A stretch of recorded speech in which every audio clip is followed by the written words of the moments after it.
Donc aujourd'hui, nous allons nous laisser interpeller par un psaume de David. J'ai choisi de travailler avec un psaume aujourd'hui parce que à Veneux, nous sommes dans une série sur l'Exode et je sais que vous avez aussi une série sur l'Exode, mais on n'est pas au même niveau, alors j'ai préféré ne pas interférer. Donc un psaume de David, le psaume 30, qui va nous pousser à rendre gloire à Dieu, à le louer, car comme il a délivré David, il nous a aussi délivrés nous-mêmes, si nous sommes à lui. Lisons ce psaume, et j'ai demandé à Manon de venir lire pour nous ce psaume.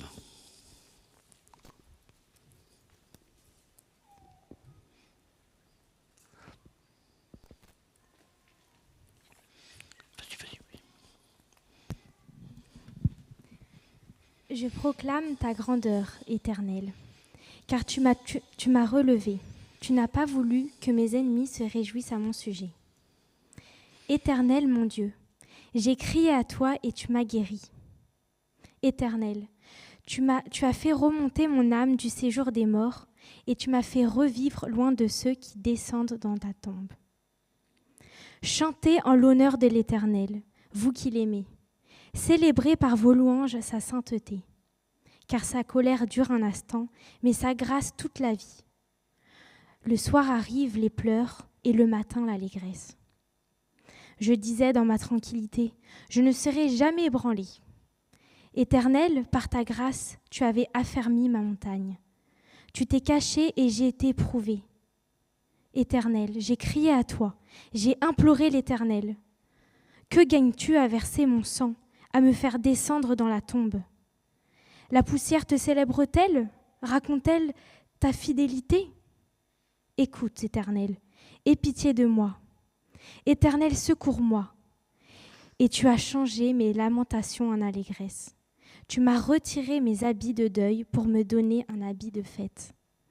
Ainsi, mon cœur chante tes louanges et ne reste pas muet. Éternel, mon Dieu, je te louerai toujours. Merci.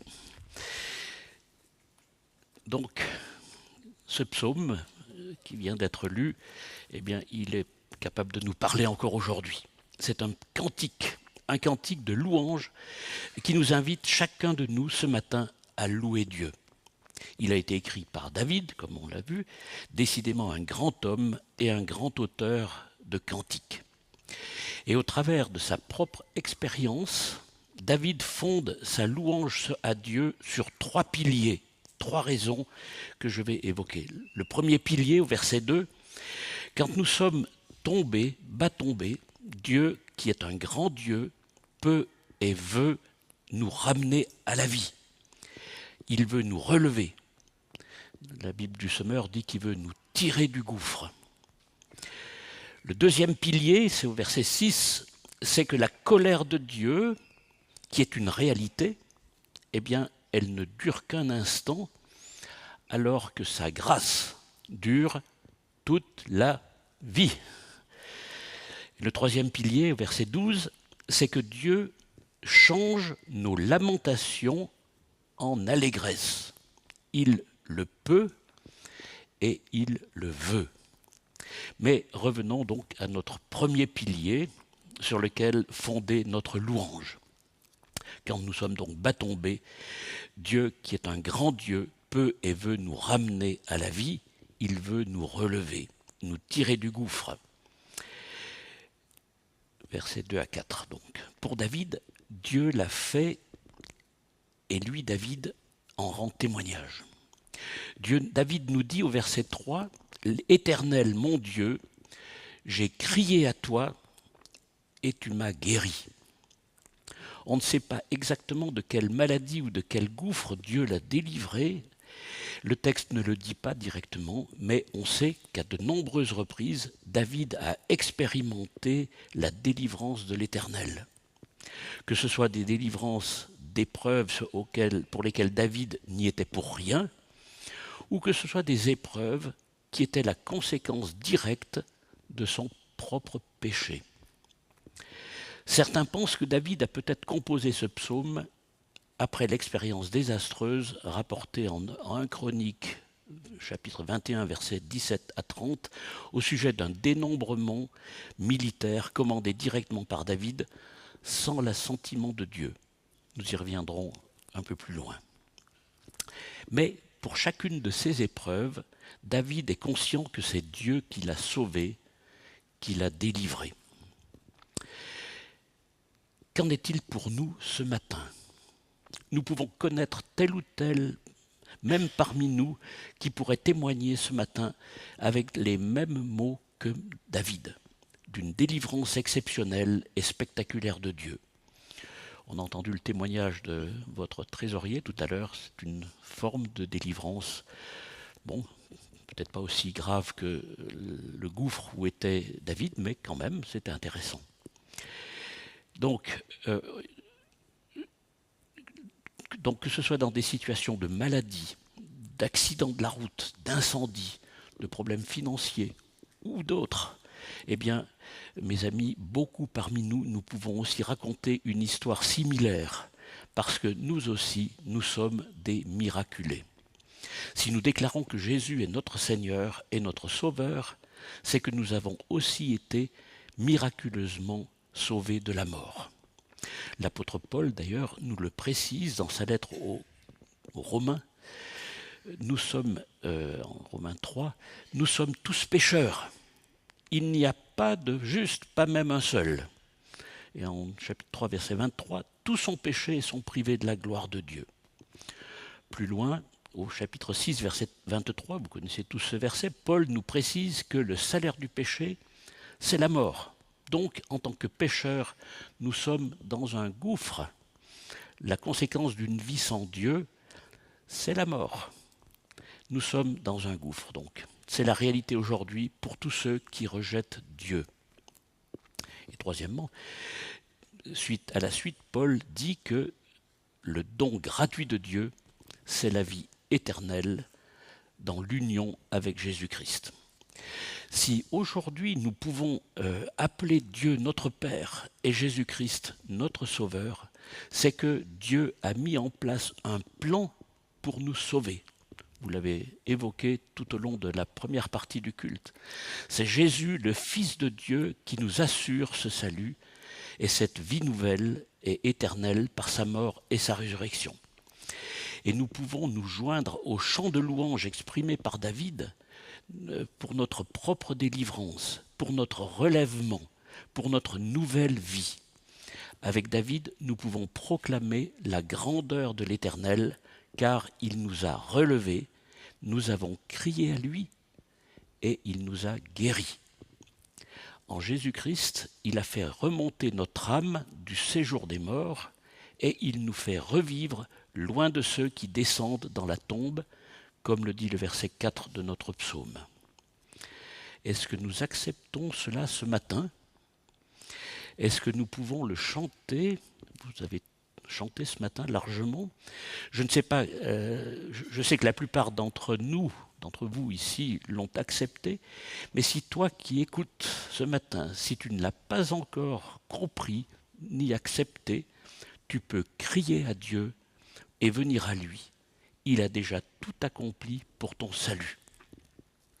Donc ça, c'était le premier pilier. Le deuxième pilier, donc versets 5 à 6, David nous le décrit. Il fonde sa louange à Dieu. Donc, il fonde sa louange à Dieu. C'est sur Dieu qu'il fonde sa louange. Et la deuxième raison donc qui motive sa louange, c'est chanter en l'honneur de l'Éternel, vous qui l'aimez, célébrez par vos louanges sa sainteté, car sa colère dure un instant, mais sa grâce dure toute la vie. Sa colère dure un instant, mais sa grâce dure toute la vie. Notez que David, au verset 5, dépasse sa situation personnelle et invite son peuple, sa communauté, à chanter et à louer Dieu. C'est ce que l'on fait lors du culte.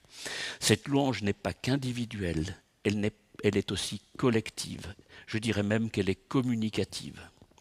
L'invitation de David à s'adresser à tous ceux qui aiment l'Éternel, à vous qui l'aimez, autrement dit à chaque chrétien normalement constitué. Dieu nous appelle à la louange. L'Église doit chanter.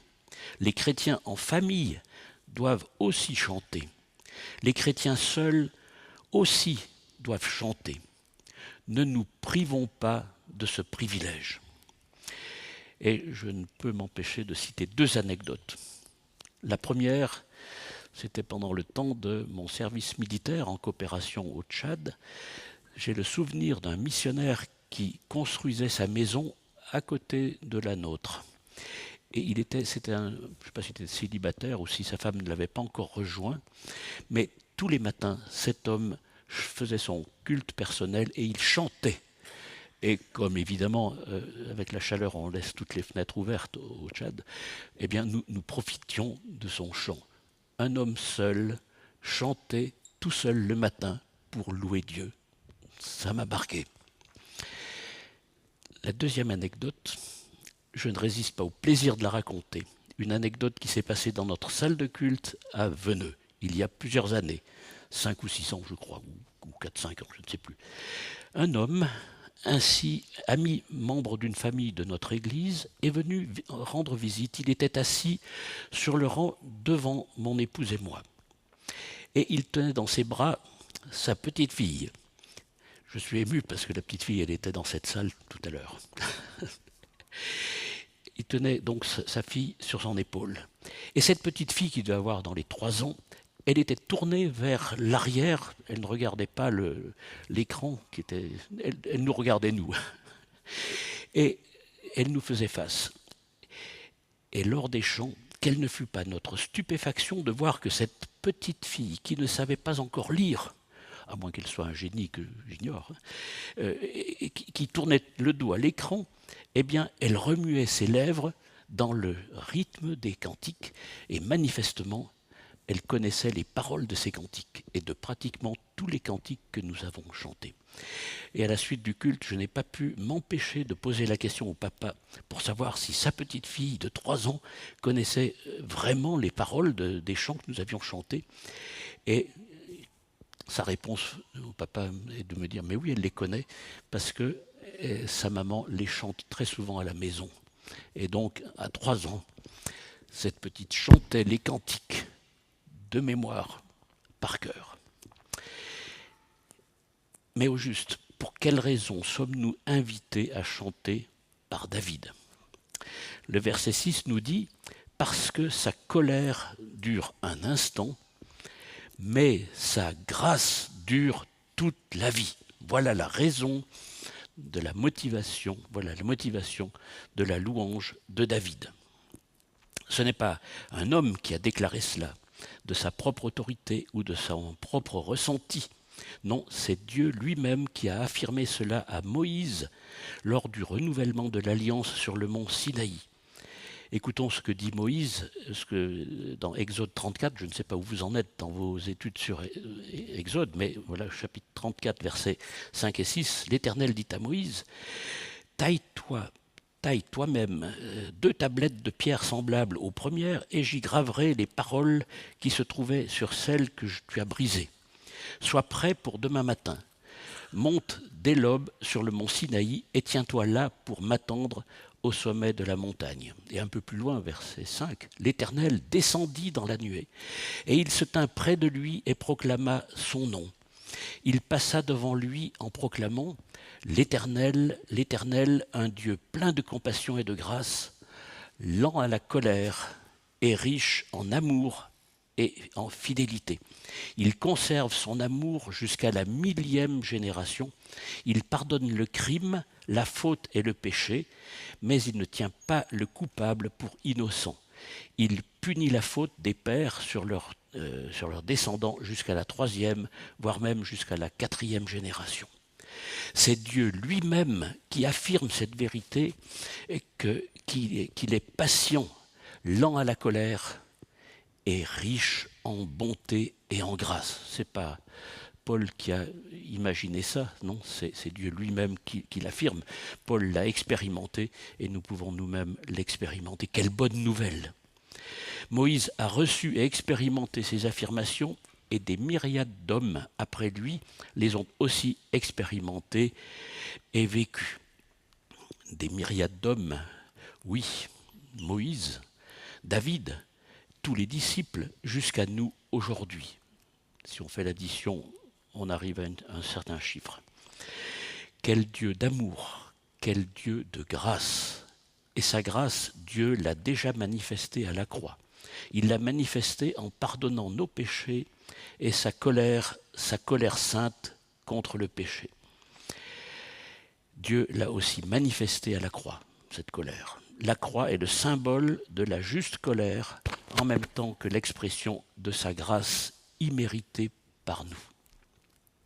Paul nous dit que là où le péché abonde, la grâce de Dieu surabonde. Vous connaissez tous, vous avez tous entendu ce verset déjà, en Romains 5, versets 20 et 21. Donc l'intervention de la loi a entraîné la multiplication des fautes.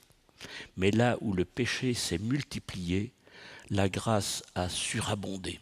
Ainsi, de même que le péché a régné par la mort, de même la grâce règne par la justice pour la vie éternelle, par Jésus-Christ notre Seigneur. En Jésus-Christ, nous sommes au bénéfice de ces affirmations, à l'opposé de la colère divine que nous méritons, en fait. Et quand dans notre marche chrétienne, nous tombons et nous désobéissons à notre Dieu, quel réconfort de pouvoir nous approcher de Dieu, d'un Dieu de grâce, en venant même avec nos faiblesses et nos manquements, en sachant qu'il nous pardonne. Ne doutons jamais de la grâce de Dieu. C'est en vertu de cette grâce et de cet amour que notre Père céleste nous fait grandir et parfois nous discipline. Mais sa colère ne dure qu'un instant. La discipline de Dieu est fondée sur sa grâce, pour notre bien et pour notre croissance. Lorsque nous sommes tentés de pécher, lorsque nous luttons contre une addiction, ne restons pas dans l'ombre, nous pouvons, comme David, crier à Dieu, le Dieu de grâce. Rappelons-nous que Christ, notre Sauveur, connaît nos défaillances et aujourd'hui, il plaide notre cause auprès de son Père. L'auteur de l'Épître aux Hébreux nous dit en chapitre 4, versets 14 à 16, « Ainsi, puisque nous avons en Jésus, le Fils, un grand prêtre éminent qui a traversé les cieux, demeurons fermement attachés à la foi que nous reconnaissons comme vraie. En effet, nous n'avons pas un grand prêtre qui serait incapable de compatir à nos faiblesses. Au contraire, il a été tenté en tout point comme nous le sommes, mais sans commettre de péché. Approchons-nous donc du trône de la grâce avec une pleine assurance. Là, Dieu nous accordera sa bonté et nous donnera sa grâce pour que nous soyons secourus au bon moment. » David a fait l'expérience de cette grâce. Nous sommes, quant à nous, aussi fortement invités par David, au travers de ce psaume, à placer notre confiance en Dieu et en son Fils pour notre salut et à le louer par nos chants en église, en groupe de maison, en famille et même quand nous sommes tout seuls. David chantait, Paul chantait même quand il était en prison.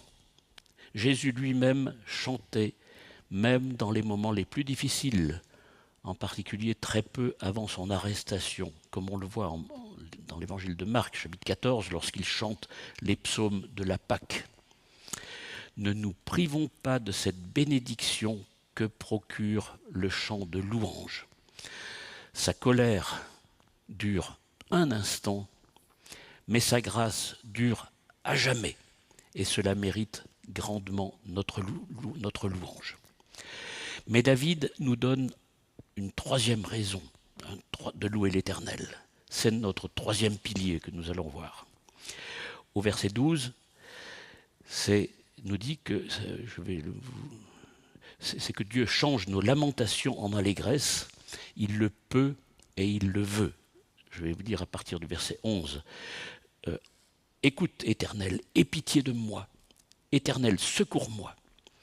et tu as changé mes lamentations en allégresse.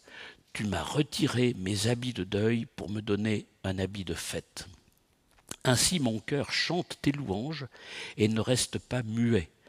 Éternel mon Dieu, je te louerai toujours. Que s'est-il passé pour que David, ici, se mette à crier à l'Éternel au verset 11, « Aie pitié de moi » et ensuite à le louer. La raison, on la voit au verset 7. Je disais que dans ma tranquillité, je ne serais jamais ébranlé. Éternel, par ta grâce, tu avais affermi ma montagne. Tu t'es caché. Et alors j'ai été épouvanté. David nous dit ici qu'à un moment dans sa vie, il n'avait plus la bonne perspective des choses. Alors que son règne s'établissait et que son autorité s'affermissait et que sa vie était remplie de bénédictions, eh bien, décrite au verset 8, comme par exemple la montagne affermie, c'est une bénédiction pour David, grâce à l'Éternel, eh bien, David, pendant ce temps, s'est replié et il s'est appuyé sur l'existence de cette montagne qui était devenue sa tranquillité, son assurance, sa sécurité, à la place de Dieu lui-même. David n'a plus recherché son sujet de joie premier dans le Seigneur. Son confort lui avait fait perdre de vue la face de l'Éternel. Et c'est alors qu'il a ressenti un vide. Dieu s'est caché. Et cela l'a épouvanté et l'a conduit à crier à Dieu. Certains pensent que ces propos de David au verset 7, « Je disais dans ma tranquillité, je ne serai jamais ébranlé », pourraient traduire la confiance que David plaçait dans sa lutte, dans sa force militaire, plutôt qu'en Dieu. Et en effet, si vous relisez donc le chapitre 21 de 1 Chronique, vous verrez que David déclare lui-même avoir gravement péché en ordonnant à son général en chef de procéder à un recensement pour conforter sa situation militaire, qui était pourtant tout à fait valable. Mais David avait envie de se rassurer. Il a fait compter ses soldats. Dieu ne lui l'avait pas demandé. Finalement, ces versets et même l'ensemble du psaume soulignent le contraste entre la confiance dans la prospérité, même donnée par Dieu, et la confiance en Dieu lui-même. Nulle montagne, même lorsque nous reconnaissons qu'elle a été rendue forte par l'Éternel, n'est semblable à l'Éternel lui-même. Avez-vous ce même sentiment que David, parfois, sentiment que Dieu s'est caché? Nous devons nous examiner et chercher à comprendre les raisons qui nous donnent l'impression parfois que l'Éternel nous cache sa face. Ça peut arriver. Peut-être que nous nous sommes éloignés de Dieu, ou peut-être que les difficultés ou les épreuves du moment nous aveuglent. Quand nous n'avons plus les regards fixés sur Dieu, nous pouvons avoir le sentiment que le monde devient de plus en plus sombre. Nous perdons notre joie de vivre. Les moindres soucis deviennent des montagnes insurmontables. Nous pouvons avoir l'impression de nous enfoncer dans l'obscurité. C'est ce que David a dû ressentir. Et c'est pourquoi il dira au verset 9 et 10, « Éternel, j'ai crié à toi, j'ai imploré l'Éternel. Que gagnes-tu à verser mon sang, à me faire descendre dans la tombe? La poussière te célèbre-t-elle? Raconte-t-elle ta fidélité ?» Alors qu'il était au fond du gouffre, presque dans la tombe, David s'est souvenu de l'Éternel et de sa grâce. De l'Éternel qui écoute et qui répond aux prières. Écoute, Éternel, aie pitié de moi. Éternel, secours-moi. C'est peut-être notre propre ressenti ces jours pour certains d'entre nous.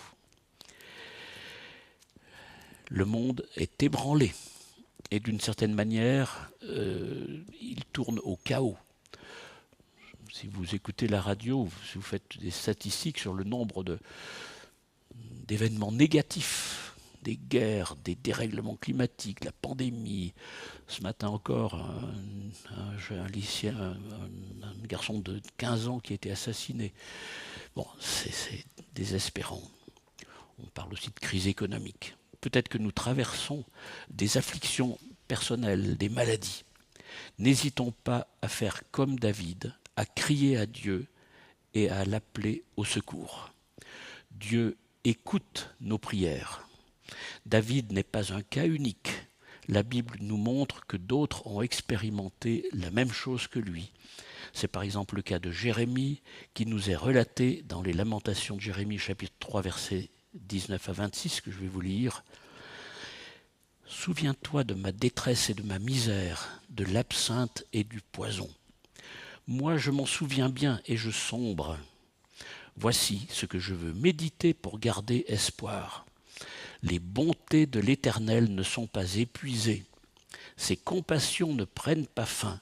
Elles se renouvellent chaque matin. Que ta fidélité est grande. Je le déclare, l'Éternel est mon bien. C'est pourquoi je veux m'attendre à lui. L'Éternel a de la bonté pour celui qui compte sur lui, pour celui qui le recherche. » Que nous puissions nous approprier et vivre ces affirmations pour notre propre vie et déborder de louanges pour le Seigneur. Et alors nous pourrons pleinement vivre le dernier verset de notre psaume, le verset 13 que David nous laisse comme un mot d'ordre et comme un encouragement. Ce verset 13 nous dit « Alors mon cœur chante les louanges et ne reste pas muet. Éternel mon Dieu, je te louerai toujours. » Chanter et louer Dieu pour toujours, voilà notre perspective suite à la lecture de ce psaume. Il y a au moins 3 raisons à cela que j'ai décrites comme 3 piliers.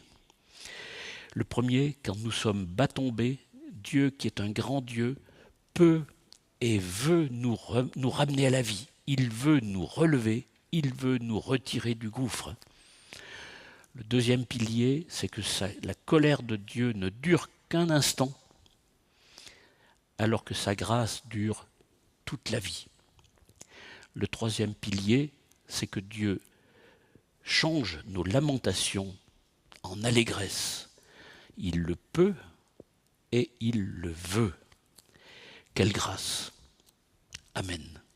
Je vous invite à la prière.